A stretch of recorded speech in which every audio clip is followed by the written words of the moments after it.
The new Labour Codes 2025, decoding India's biggest reform. Hi, I am Richa and welcome back to my channel. November 21st, 2025. That's the day when India just made history.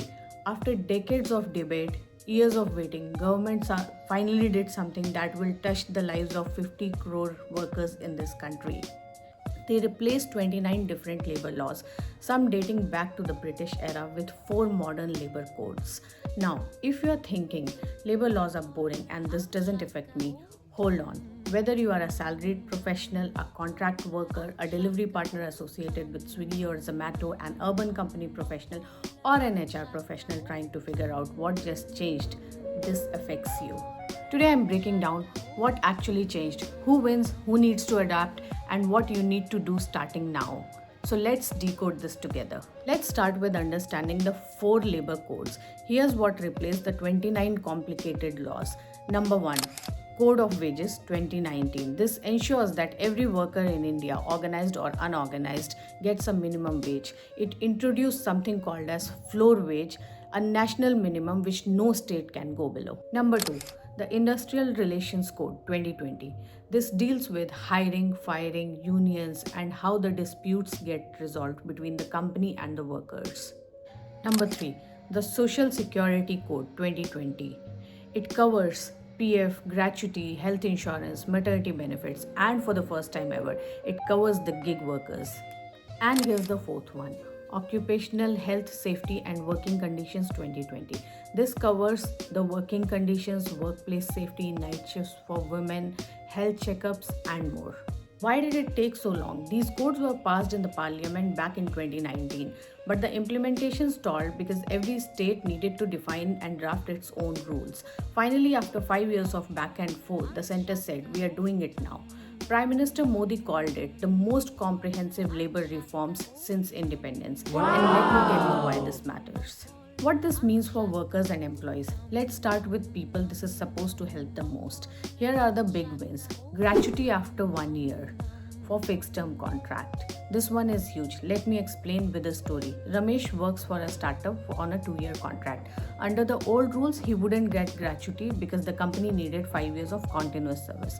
In the new rule, he starts getting gratuity after 1 year. Now, here's an important clarification. This rule has been introduced for the contractual workers because India has millions of contractual workers who switch jobs every 2 to 3 years. So now with this new code implementation, they will get more financial security. However, if you are a permanent employee working with the company, the old rule of the 5-year waiting period still prevails. Equal pay for equal work. Men and women doing the same job must get the equal pay. Fixed term employees doing the same job as permanent employees start getting the equal pay.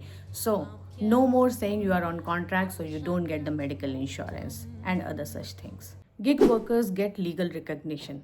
This one is unprecedented. If you are a Swiggy or a Zomato rider, an urban company professional, an Uber driver, you are now legally recognized as a platform worker. What does this mean? Companies like Swiggy, Zomato, Flipkart, Urban Company are all required to contribute 1 to 2% of their annual turnover, capped at 5% of what they pay to their workers towards the Social Security Fund. This fund will allow you to get health checkups, disability benefits, accidental insurance, maternity benefits, etc. And all of this is portable, meaning if you're switching your job from Swiggy to Zomato, all of these benefits follow you through your Aadhaar linked UAN. Isn't it a good one? Night shifts for women with safeguards. Women can now work in night shifts across all establishments, but with proper consent, security, and safety guidelines. Free annual health checkups. If you're over 40 working in an establishment, you are entitled to get an annual health checkup. Companies must provide this. Now, coming to the potential downsides, and here's where it gets real. The in-hand salary might reduce. New code redefines wages. Previously, companies could structure salaries to minimum of what counted as basic pay for the calculation of PF and gratuity. Now, nothing more than 50% could be added to the allowances of your total salary. So anything over and above gets added back to the basic pay. Translation: your PF contribution increases, gratuity increases, but your take home might decrease. Example: If you earn 1 lakh salary with 40,000 basic pay and 60,000 allowances, the company will have to recalculate and take your basic pay up to 50,000, which will attract a higher PF contribution. Short term pain, long term gain, more retirement savings, and better gratuity. What this means for companies, HR, and the payroll teams. Okay, so now let's talk about the other side, the employer side. If you're an HR manager, a payroll manager, or a compliance head, next 3 to 6 months are going to be intense for you. So, this is what companies need to start doing immediately. Number one, restructure your salary components. Every company must audit their salary structures. This 50% cap on the allowances, it changes everything. HR and finance team needs to audit the 50% cap, ensure that the allowances do not exceed more than 50% of the total salary. Communicate to the employees because people will panic when they start getting lesser take home initially. Number two, revised employment contracts. Fixed term employees must now get a detailed appointment letter, which is mandatory, same benefits as your permanent employees, gratuity payable after 1 year, PF, ESIC, and leave benefits. So, if your contract says that the contractual workers are not eligible for XYZ, you better rewrite them now. Number three, for gig economy companies like Swiggy, Zomato, Uber, etc. This is the biggest change. Let's take Swiggy as an example. They have lakhs of delivery partners. So now they must ensure that they contribute 1 to 2% of their annual turnover towards the Social Security Fund, register all their partners into the national database, provide accidental insurance, health coverage, and other such benefits. Swiggy has publicly said that they welcome these reforms and do not anticipate much material financial impact. However, business analysts estimate this could cost them rupees 2 to 2.5 per order. Similar impact could be seen for Zomato as well. Both these companies voluntarily gave some kind of insurance to their people, but now it is mandatory. Number four, single registration, single return. Good news is instead of filing multiple reports with different authorities, companies now have a unified system, which means one registration, one annual report, which is much simpler. Number five, higher penalties for non compliance. The flip side, if you do not comply, the penalties will be higher. Random system generated inspections will happen, and the inspectors are supposed to act as facilitators, but the rules are much stricter. Now let's understand the pros and cons for the employers. Here are the advantages.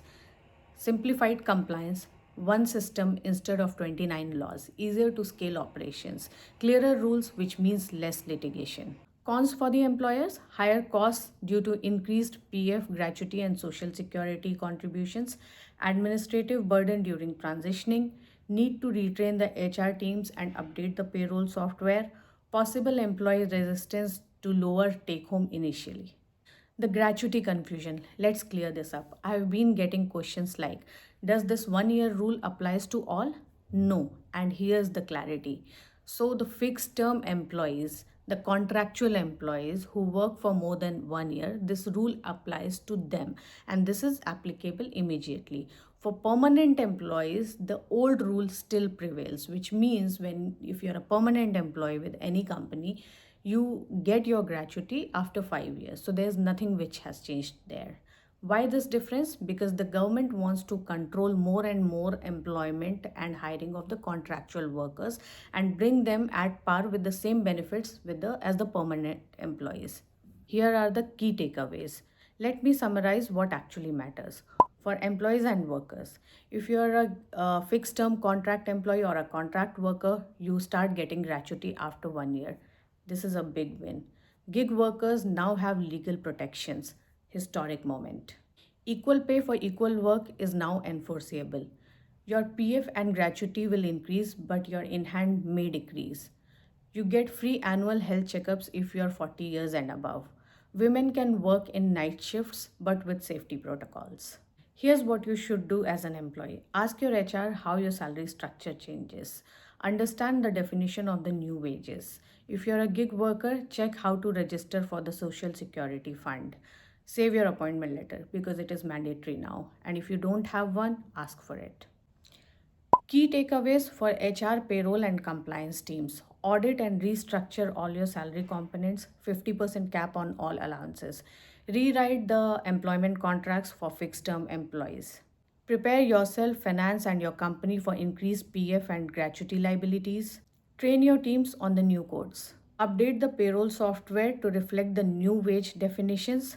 For gig economy companies, set up a social security fund contribution. What you should do immediately: conduct impact modeling. What will this cost us? Communicate clearly with the employees because they will have questions. Engage with legal and finance team for compliance readiness. Set up internal controls for periodic audits and consult external consultants if you're unsure.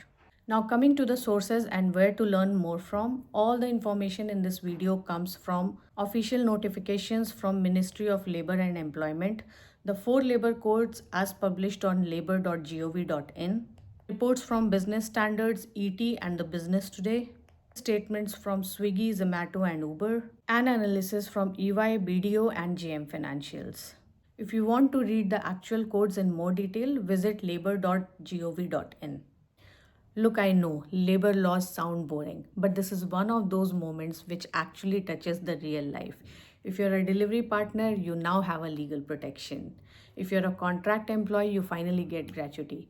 And if you're an HR professional, you have a lot of work ahead, but simpler systems. This is the biggest labor reform India has seen since independence, and it is happening right now. So, if you're an employee or a contractual worker trying to understand your rights, or an HR professional trying to tackle and understand the changed compliances, this is your moment to get ahead. If you found this helpful, drop a comment of what is your biggest question around the new labor codes that have changed. I'll be happy to take them up. Stay tuned and thank you.